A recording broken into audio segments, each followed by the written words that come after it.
السلام علیکم ورحمۃ اللہ وبرکاتہ۔ ناظرین کیسے ہیں؟ امید ہے اللہ کی اجازت سے کہ آپ سب خیریت سے ہوں گے اور اچھے اچھے کاموں میں مصروف ہوں گے انشاءاللہ تعالی۔ آپ سب سے عاجزانہ درخواست ہے کہ آپ سب ہمارے چینل دین اسلام حق پسند کو سبسکرائب کریں اور اپنے دوستوں میں شیئر کریں۔ 1953 9 جولائی 1953 رائے منڈ میں پہلا اجتماع ہوا جس میں مولانا یوسف صاحب رحمۃ اللہ علیہ تشریف لائے۔ 1951 میں وہاں ڈیرا لگایا گیا رائے منڈ میں، اور 1953 میں 9 جولائی پہلا اجتماع رکھا گیا۔ تو تھوڑے سے لوگ ایک چھپر بنایا تھا مسجد کا، ایک چھپر بنا دیا مجمع کا۔ اجتماع ختم ہوا تو مولانا یوسف صاحب رحمۃ اللہ علیہ نے سارے پرانوں کو جمع کیا، پھر ان میں بیان فرمایا کہ یہ مرکز ہے اور مرکز آباد ہوتا ہے قربانیوں سے۔ وہ دین کا مرکز جو پیسے سے چلے وہ آگے چل کر گمراہی کا ذریعہ بنتا ہے، اور وہ دین کا مرکز جو جان مال کی قربانی سے بنے وہ آگے چل کر ہدایت کا ذریعہ بنتا ہے۔ اور اس مرکز کو آباد کرنا ہے، کون ہے جو میرے ہاتھ پر موت کی بیعت کرتا ہے؟ نہ یہ 4 مہینے کا کام ہے نہ چلے کا۔ تو 4 مہینے چلے گا کیا مطلب ہے؟ کاروبار میرا کام کوئی اور ہے، اس میں سے تھوڑا سا خیرات آپ کو بھی دے دیتا ہوں۔ تو ابھی تو ہم تبلیغ کو ایک سائل کی طرح ٹائم دے دیں۔ سائل کا تب 1 روپے کا سوال ہے، 1 روپے کا سوال، تو وہ کہتے ہیں چلے کا سوال ہے، تو ہم بھی کبھی کبھی چلہ اس کو پھینک دیتے ہیں، چل بھائی چلہ تبلیغ کو سائل کو دے دیں۔ تو مولوی صاحب رحمۃ اللہ علیہ نے فرمایا کہ نہ 4 مہینے نہ چلہ، یہ پوری امت کی زندگی کا کام ہے اور امت کو اس پہ لانا ہے۔ تو کچھ لوگ ایسے چاہیے جو میرے ہاتھ پر بیعت کریں کہ ہم مر جائیں گے اس مرکز کو نہیں چھوڑیں گے، اور بھوک آئے گی روٹی نہیں ملے گی اور ہمارا کوئی ذمہ نہیں روٹی دینے کا، اور پیاس آئے گی اور ہمارا کوئی ذمہ نہیں پانی مہیا کرنے کا، اور بیماری آئے گی اور ہمارا کوئی ذمہ نہیں دوائی دینے کا، اور یہاں سے بھاگیں گے نہیں اور بغیر مشورے کے جائیں گے نہیں، اور یہاں سے ہلیں گے نہیں۔ بولو کون تیار ہے؟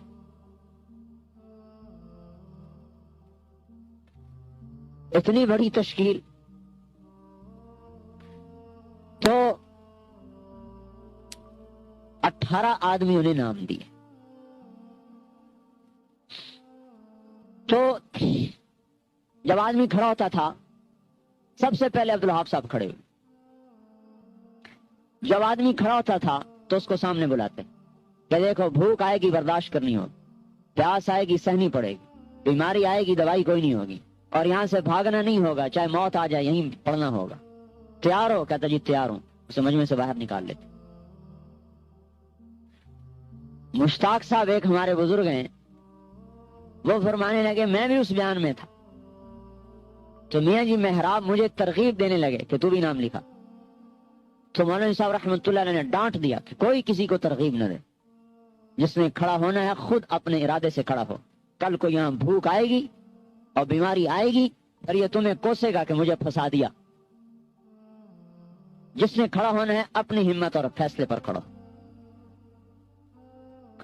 تو ان 18 آدمیوں سے بیعت لی کہ یہاں سے نہیں ہلنا چاہے موت آ جائے۔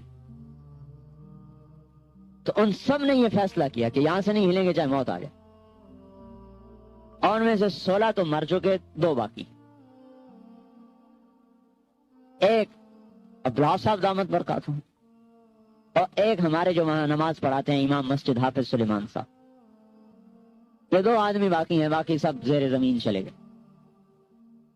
اور مجھے حافظ سلیمان صاحب نے سنایا کہ 3 دن کی بھوک عام چیز تھی، اور بعض اوقات ایسا ہوتا تھا کہ سخت بھوک لگی ہوئی اور اللہ نے روٹی بھیج دی اور ہم خوش ہو گئے، اللہ تیرا شکر ہے کھانا آ گیا، اوپر سے کوئی مہمان آ گئے۔ تو میاں جی عبداللہ رحمت اللہ علیہ مولانا الیاس صاحب کے خادم تھے، ہمارے سامنے سے روٹی اٹھا لیتے اور اس مہمانوں کو کھلا دیتے اور ہم پھر بھوکے کے بھوکے رہ جاتے۔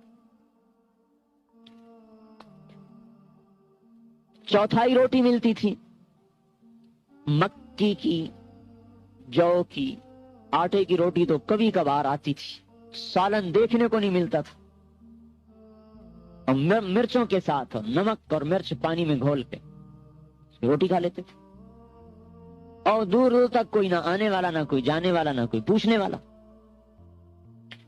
اور لکڑیاں کاٹ کے لاتے تھے تو ان میں سانپ پھنسے ہوتے تھے، جو سر کے اوپر سانپ رکھے ہوئے لکڑیاں لا کے اس میں ڈالتے تھے، تو نیچے پھینکتے تو سانپ نکلتے۔ کا ایک دن 18 دن گزر گئے، سالن کھانے کو نہ ملا، اور میرا بڑا دل ہو کہ یا اللہ کہیں سے کوئی سالن مل جاتا۔ 18 دن گزر گئے، سالن نہیں ملا۔ آپ کے دسترخوان پر تو 18 قسم کے کھانے رکھے ہوتے ہیں، اور وہاں 18 دن گزر گئے، سالن نہیں ملا۔ تو کہنے لگے 18ویں دن میں بیٹھا تھا تو کسی نے کہا کہ بچی تمہاری مرنے کے قریب ہے، اس کو آ کے دیکھ لو۔ کہ میں جب گیا تو گھر گیا تھے، وہیں چھوٹی چھوٹی جھونپڑیاں بنا دی تھی۔ جب میں گیا تو بچی مرنے کے قریب، ایک کوئی ہماری رشتہ دار دور سے آئی بچی کا حال پوچھنے، تو وہ کدو کا سالن پکا کے لائی اور روٹی۔ انہوں نے کہا جب میری نگاہ سالن پر پڑی تو میں بچی کی موت بھول گیا اور میں کھانے پہ بیٹھ گیا۔ کہا وہ عورت کہنے لگی کیسا ظالم باپ ہے کہ بچی مر رہی اور اس کو روٹی کی پڑی ہے، اور اس بیچاری کو کیا پتا تھا کہ آج 18واں دن گزر چکا ہے اور مجھے کھانے کو نہیں ملا سالن۔ اور اوپر سے میاں جی عبداللہ رحمت اللہ علیہ فرماتے لوٹ لو بھوک کے مزے لوٹ لو، پھر اس مرکز میں کبھی فاقہ نہیں آئے گا۔ یہی دعوت کا مزاج ہے کہ یہ دنیا کو